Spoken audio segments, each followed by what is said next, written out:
Hello viewers, আসসালামু আলাইকুম। সবার প্রথমে জানাই ঈদের শুভেচ্ছা। তো আজকে নিয়ে এসেছি নতুন একটা ভিডিও নিয়ে, ফায়ার কার্ড। জানি না ক্রাফটটা কতটা ভালো করতে পেরেছি, বাট কিছুদিন ধরে দেখছি আমার ফেসবুক, ইউটিউব যেখানেই যাচ্ছি না কেন ফায়ার কার্ড বলে এই ভাইরাল কার্ডটা প্রচুর পরিমাণে ভাইরাল হচ্ছে।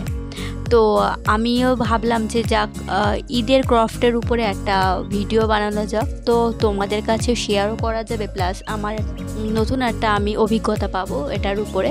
তো আমার ইচ্ছা ছিল যে ফায়ার কার্ডটা অনেক দিন ধরে বানানোর জন্য, খুব ভালোও লাগছিল দেখতে, তো আমিও শুরু করে দিলাম ফায়ার কার্ডটা বানানো।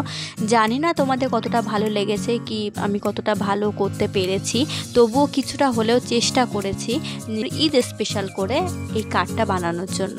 তো প্রথমেই আমি একটা কার্ডবোর্ড নিয়েছি, কার্ডবোর্ডের ওপরে নিজের ইচ্ছা মতো শেপ দিয়ে সেটাকে সুন্দর করে কাট করে তার মধ্যে তোমার ইচ্ছে মতো ঈদ মোবারক বা যাই হোক যেটা তুমি লিখতে চাও তোমার সেই ইচ্ছা অনুযায়ী তুমি সেটাকে সাজাবে ভিতরে। তারপরে একটা টিস্যু পেপার নেবে, টিস্যু পেপারটাকে সেই কার্ডবোর্ডের যে মাপটা করেছো তুমি, সেই যে মাপটা দিয়েছো তার উপরে বসিয়ে সুন্দর করে সেটাকে কাট করবে। কাট করার পরে তুমি যদি মনে করো যে তার উপরে বসাবে, তার জন্য একটা লেয়ার তৈরি করবে।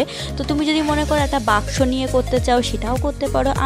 আমি বোথ সাইজের যে সেলো টেপটা ওটা ব্যবহার করেছিলাম, যে সেলো টেপটা দিয়ে আটকে দিয়ে তার উপরে আমি কাজটা করেছিলাম। তো ফাইনালি কাজটা খুব একটা খারাপ হয়নি বলে আমার মনে হয়েছে, বাট তোমাদের কেমন লেগেছে তোমরা সেটা কমেন্ট করে আমাকে জানিও।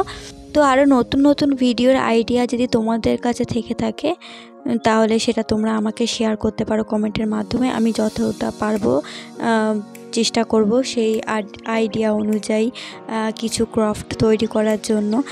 তো তোমরা ফাইনাল রেজাল্টটা আগেও দেখেছো, প্রথমে যখন আমি ভিডিও স্টার্ট করেছিলাম তখন একবার দেখিয়েছি, এখনও শেষে আর একবারও দেখাবো ফাইনাল রেজাল্টটা।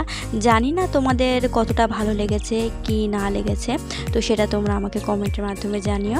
কিন্তু আমি যতটা পেরেছি আমার সাধ্য অনুযায়ী চেষ্টা করেছি।